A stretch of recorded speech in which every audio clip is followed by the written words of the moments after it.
Défaut d'entretien des résidences universitaires, c'est une interrogation. Défaut d'entretien des résidences universitaires, puisque un quotidien en parle ce matin, et Index d'Université de Parakou, nous avons profité quand même pour faire l'interrogation, pour voir au regard de vos expériences dans les résidences universitaires, pour vous qui avez étudié à l'université, même si vous n'êtes pas resté dans les résidences universitaires. Je n'ose pas entendre Henri nous dire qu'il est resté dans une résidence universitaire alors qu'il a vécu à Calavi tout le temps. Bon, peut-être je peux comprendre du directeur Zogo s'il nous dit qu'il a vécu dans les résidences universitaires. Bon, donc voilà.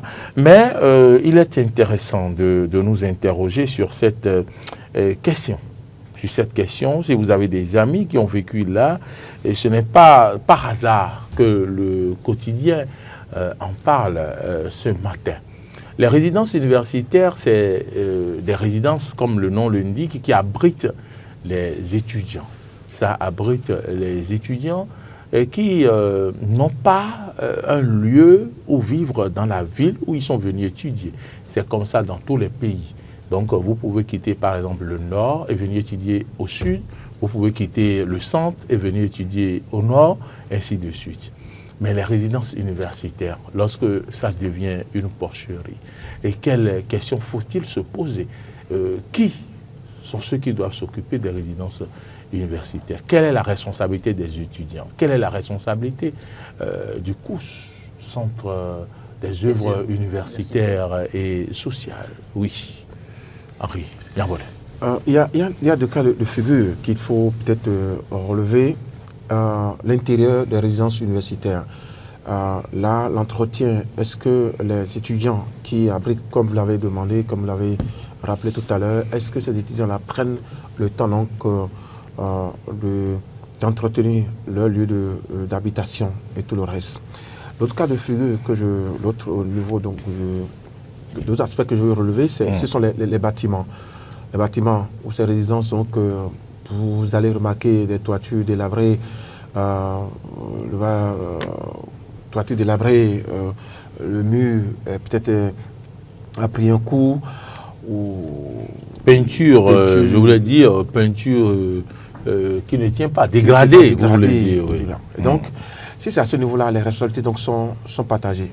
D'abord, au niveau donc, du bâtiment, si c'est au niveau du bâtiment qui a pris peut-être des raids à cause donc, peut-être des intempéries et tout le reste, il faut interpeller le COUS, c'est ça, hein?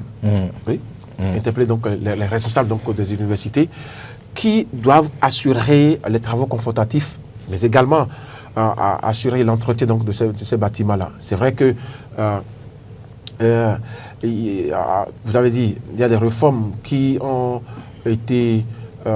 poussé à faire de ces résidences-là des choix spécifiques. Parce que depuis, je dirais, depuis 2016, il y a une réforme qui permet aujourd'hui donc d'attribuer ces résidences-là donc aux étudiants. Vous ne pouvez pas vous lever aujourd'hui comme on le faisait dans les années passées, aller vous asseoir, aller vous installer là-bas, où on fait du copinage pour attribuer donc des résidences parce que c'est mon frère, parce que c'est ma copine, on le fait. Aujourd'hui, il n'est plus question de ça. Il y a cette réforme-là qui permet de juger donc de travailler sur les critères pour attribuer donc les résidences. Et donc, je disais que au niveau du bâtiment, si c'est la toiture qui est délabrée, si c'est la peinture qui a pris un coup, ou en un mot, si le bâtiment a pris des rides à cause des intempéries, il faut donc interpeller bien évidemment les responsables universitaires à divers niveaux. Maintenant, à l'intérieur, là où vous vivez, vous devez donc entretenir ça.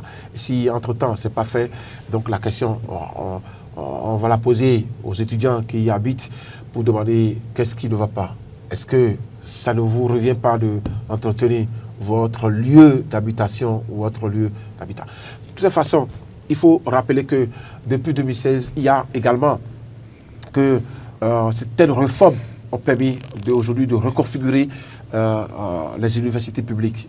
à Parakou. C'est le cas de Parakou, puisque le journal a parlé de Parakou. Donc, on doit interpeller ce matin les responsables donc, des cadres de l'université de Parakou pour dire qu'est-ce qui ne va pas.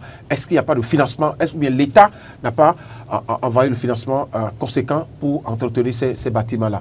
Parce qu'un bâtiment non entretenu, forcément, ça a des conséquences. C'est les fondements qui s'ensuit ou bien des cas qu'on ne veut pas citer ici, qu'on enregistre. Voilà ce que je peux dire d'abord en préliminaire. Hugues, quelle est votre réaction ou appréciation? Je pense quand même que la grande responsabilité incombe aux étudiants. La grande responsabilité incombe aux étudiants parce que dès que vous vous retrouvez dans un cadre, vous avez le devoir et l'obligation d'entretenir cet espace-là. Si vous vous retrouvez dans un espace qui n'est pas assez propre, a priori, vous allez vous retrouver tout le temps aux soins. Parce que vous serez dans un environnement malpropre, ça va créer donc des cas de maladie de manière répétitive, et donc vous serez le premier acteur à pouvoir subir des conséquences de votre silence ou de votre inaction. Et si vous constatez, puisque mon cher Henri en faisait cas tout à l'heure, il parle de bâtiments délabrés et tout ce qui va avec.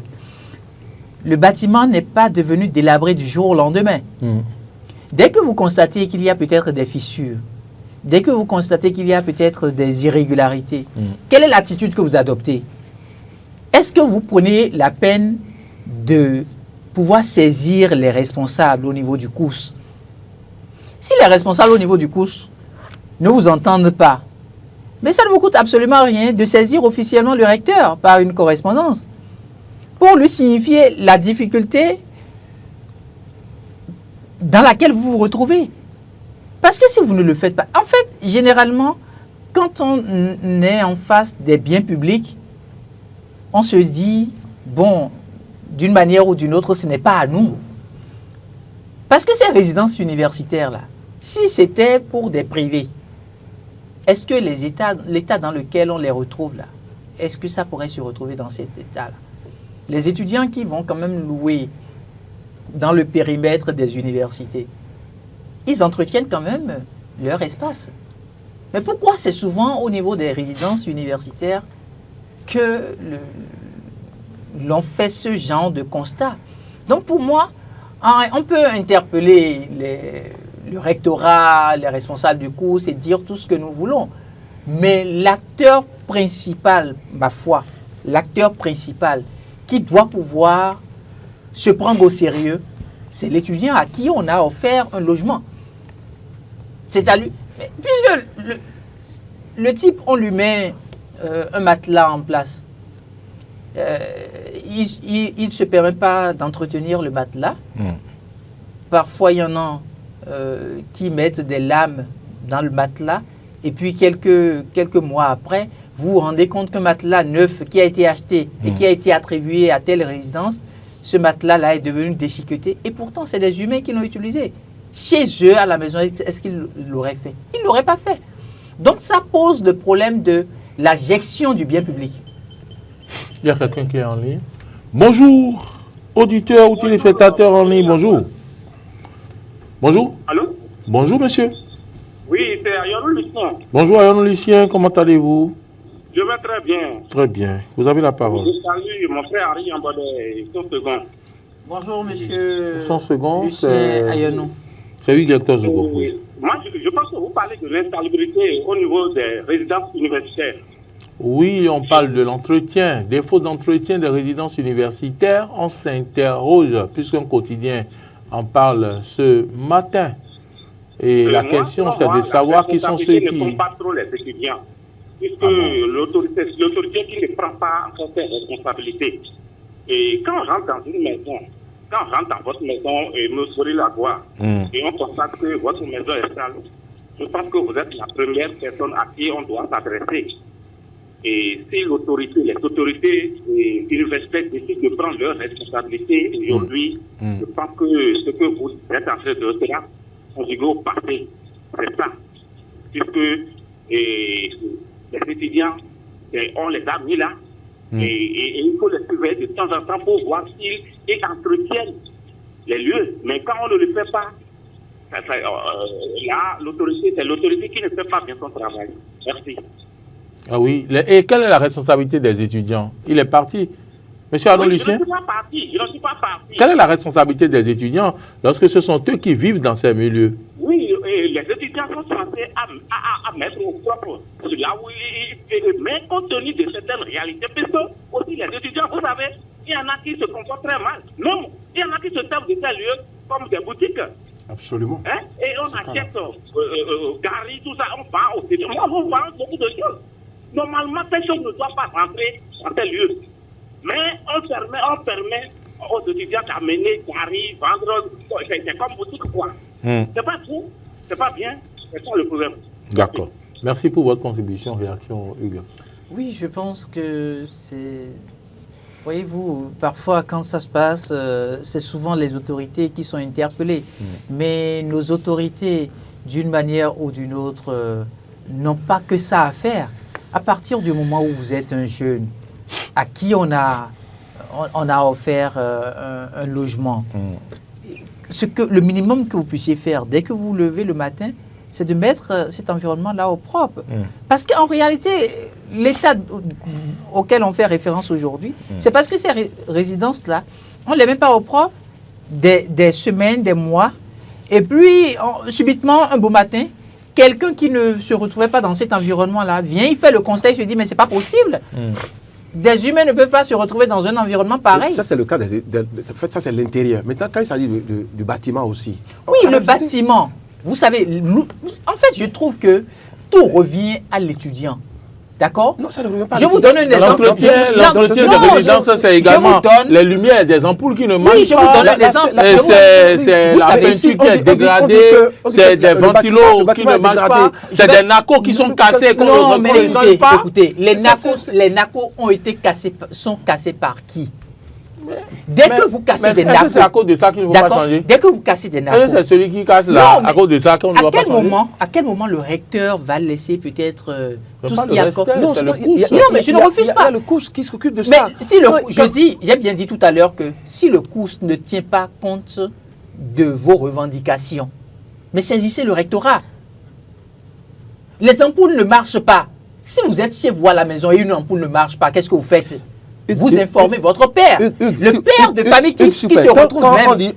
Vous savez, on me dit installation sanitaire défectueuse. Laissez-moi finir. Quand on dit pénurie d'eau, quand on dit problème d'électricité au quotidien, quand on dit manque d'entretien régulier, quand on dit signe avancé de dégradation. Si nous voulons avoir de très bons citoyens, si nous voulons avoir de très bons citoyens, si nous voulons avoir de très bons citoyens demain, le cas a été évoqué par un quotidien aujourd'hui, c'est-à-dire que jusqu'à aujourd'hui, donc c'est que le cas est patent, les étudiants dont nous parlons sont ceux qui seront responsables demain.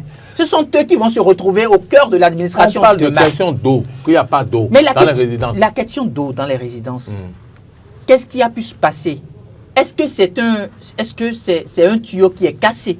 Qui répare ça? Non, mais attendez, laissez-moi aller au bout. Oui, on ne refuse pas. Mais dès que je commence pas à évoquer... Pour aller vite, c'est-à-dire si vous ne me laissez pas aller au bout de mes idées, vous ne pouvez pas comprendre ce que je dis. Vous pensez que seuls les étudiants qui sont responsables. Mais là, c'est pas... Quand vous prenez votre cas, quand vous dites qu'un tuyau est cassé, est-ce que c'est les étudiants qui iront réparer ça? Mais quand le tuyau est cassé, qui constate que le tuyau est cassé? À quel moment l'administration a été au courant qu'un tuyau est cassé? Et si l'administration est au courant et ça ne se répare pas? Mais vous pensez un instant que l'administration va manquer d'accorder de l'eau à des étudiants? L'administration qui vous a offert un bâtiment. En 2023, il y a ce cas-là où les étudiants du parcours... Tantôt je parle, vous ne me laissez... Bon, je vous laisse finir le plateau. D'accord, allez-y. Non, je vous donne un élément d'appréciation. Parce que c'est désagréable en fait. Non, je vous donne un élément d'appréciation. En 2023, par exemple, les étudiants du parcours, je fais un retour en arrière. Pour dire en 2023, par exemple, les étudiants du parcours ont crié parce qu'ils n'ont pas accès à l'eau potable. C'est le cas. Et maintenant, si on parle défaut d'entretien de résidence, ça en fait partie également. Vous savez, moi je trouve que si nous voulons avoir des citoyens honnêtes, des citoyens responsables demain, il faut qu'on puisse dire la vérité à nos jeunes frères étudiants. Parce qu'en réalité, l'État qui met à votre disposition, l'État qui pense que vous avez besoin de logement pour étudier, pour votre avenir, et qui met ces logements à votre disposition, cet État-là ne peut pas encore se refuser de vous offrir le minimum dont vous avez besoin. Si l'État est arrivé à un moment donné à pouvoir mettre en place un système, un mécanisme pour que vous puissiez être logé au sein de l'université, ça voudrait dire que l'État est prêt à pouvoir vous accompagner. Alors si en tant qu'étudiant, ce que vous deviez faire, le minimum que vous deviez faire, dès que vous constatez par exemple qu'il y a une ampoule qui est grillée, vous deviez saisir le COUS, vous ne le faites pas. Regardez le nombre de logements qui se retrouvent aujourd'hui à abriter nos étudiants. À quel moment le COUS va pouvoir se retrouver à faire le point? Donc pour moi, tout ce que je dis, c'est les étudiants, ils ont une grande part de responsabilité. D'accord. Parce que tout à l'heure, M. Ayonou Lucien nous a dit, on transforme ces logements-là, par exemple, en des boutiques. Est-ce qu'en réalité, c'est l'objectif?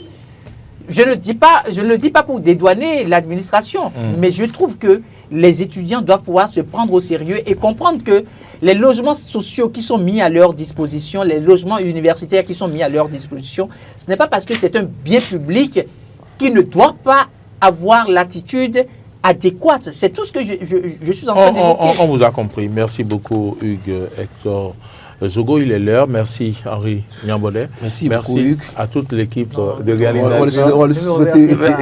Il n'est pas content. Il n'est pas content. Merci à toute l'équipe de production. Vous voulez charger seulement les étudiants. Alors oui, les responsables sont là. Ils sont là. Et il les a laissés.